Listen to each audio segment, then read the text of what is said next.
So today what I'm going to do is I am going to show you how to take a ventilator that has these vents that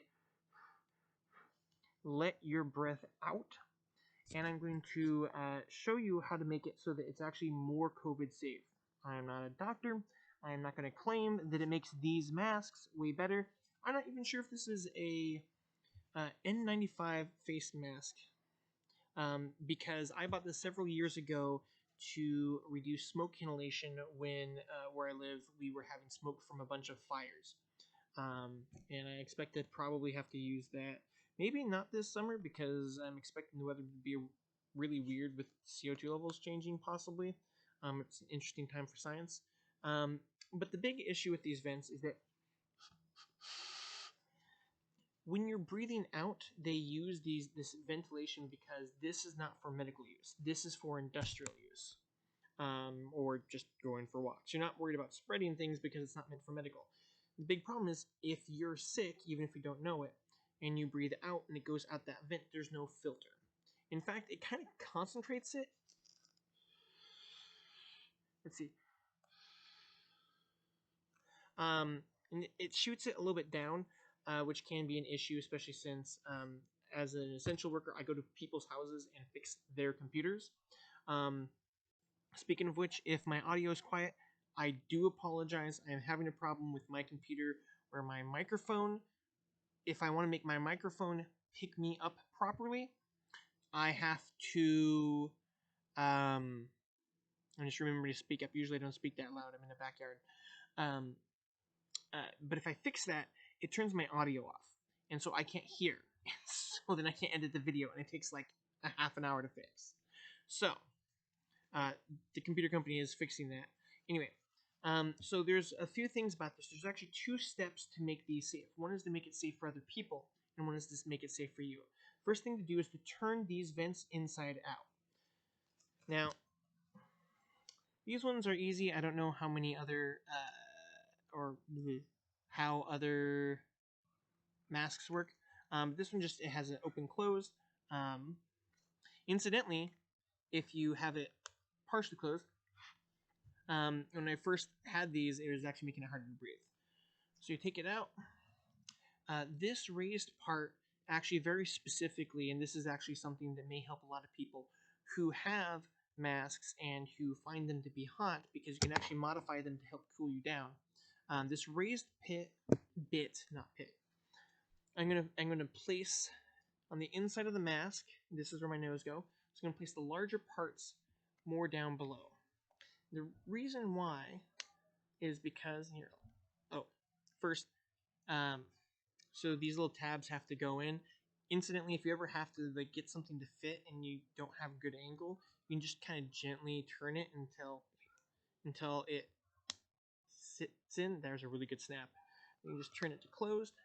Now the vent's on the outside. Now when I breathe in, it lets air in, but when I breathe out, it doesn't let air out. That's very important for me because I do a lot of house visits and office visits and hospital visits, and so that's what I do for my essential work. And so I take the care of my clients very seriously. I've actually was wearing these. I did not lose it. I actually started wearing these at the very beginning of the crisis, and a lot of my clients are actually very weird. They're like, "Oh, are you like at risk?" And I'm like, "No, but I go to all the a bunch of different places, including the occasional retirement home or hospital or office. Where wealthy people work, and they travel a lot." Anyway, okay. So now I got this so that the big vents are on the inside. That's important because when I put it on, it rests right here on my chin. It doesn't obstruct my voice. But the thing is, the plastic actually acts like a heat sink. So it touches my chin, then where it gets warm, the heat transfers kind of out here. It's not very good at it, and it still helps a lot. So my free gift to the world is that you can make heat sinks for reusable masks. You can take pieces of plastic or metal, put a very thin cover over it, maybe something that's replaceable, or an insert if it's something that's like rewashable. You can take it out and put it back in. And it would help keep people's faces cool without increasing airflow, because it's a physical contact. It's can't remember if it's convection or convection or convention. Who cares? Uh, it's been a long week. I apologize. Anyway, so there's another step to this, because right now when I breathe in, that vent will open, which is not safe for me, which means it's also not safe for other guests. Clients. Because if I'm sick, it might hurt the clients, even if I'm not showing signs. So what I'm going to do is I'm going to take some paper. I tore this off of an envelope. Note that the corners are very useful because, not on this one, it's on this one. If you have a piece that you want and you're trying to fit it in and it's leaving too much wiggle room, if you use the corners, you can slide it in, and then it's nice and contained and smooth. The reason why I use an envelope is that they're kind of already folded a little bit, so you can save some effort and time, but they're fairly stiff and they're fairly dry. So I'm going to show you this first because I'm a jerk. Okay.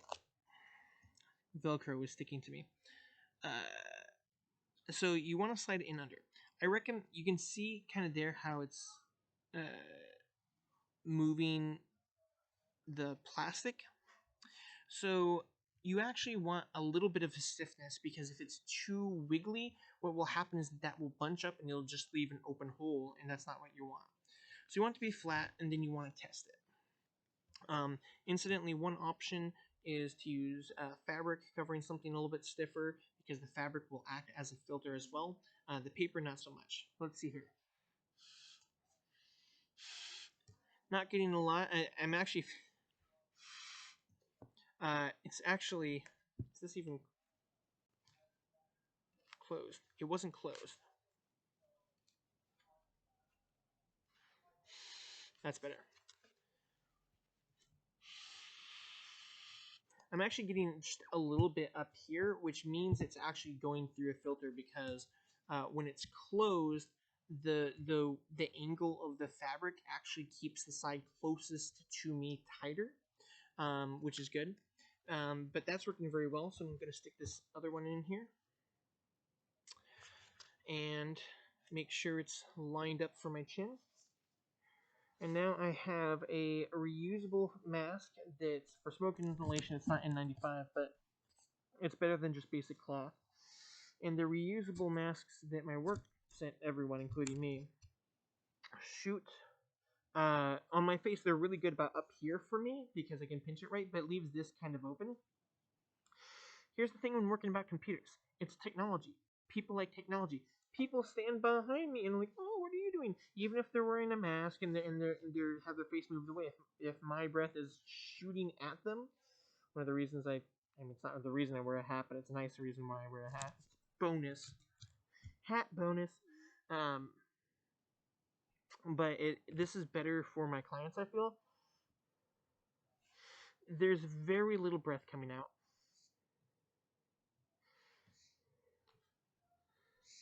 Yep, there's nothing coming out of here at all.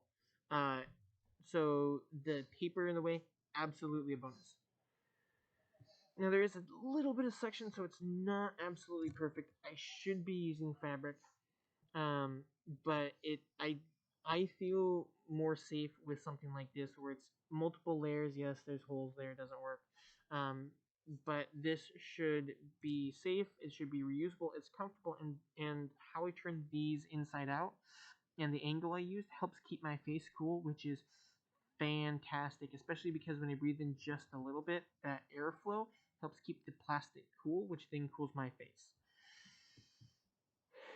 Now, one of the other things about vents that I realized a while ago was that if you have a face mask on for a long time and you're talking, like because you're working in the same room as someone and you're having a conversation because you have the same interests, especially if they're a regular client.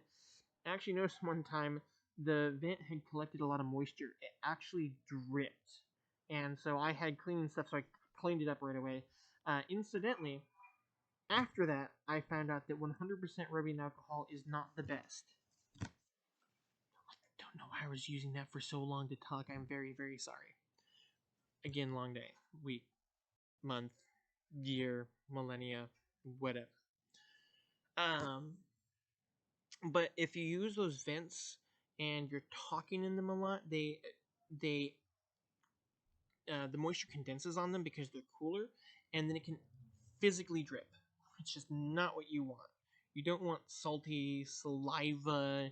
Uh, Maybe it's not necessarily salty. Maybe that would be if I was sweating or something like that. But anyway, you don't want to drip your fluids on your client or their stuff.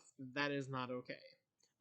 Also, as a little bonus fact, remember, rubbing alcohol that's super high concentration, above 90%, is less effective than 70 to 80% rubbing alcohol. That's why they usually sell that kind of alcohol in pharmacies or grocery stores, and industrial areas will sometimes use 100% rubbing alcohol instead. Anyway, that's my take on how to make this Fight Tech Kicking Soul smoke inhalation mask more COVID friendly. I hope this helps other people, and I hope people realize that the N95 masks and really any masks can be made way more comfortable by adding a heatsink, even if it's just plastic. Anything the air flows over, it cools. It's so much better. Have a nice day and stay healthy.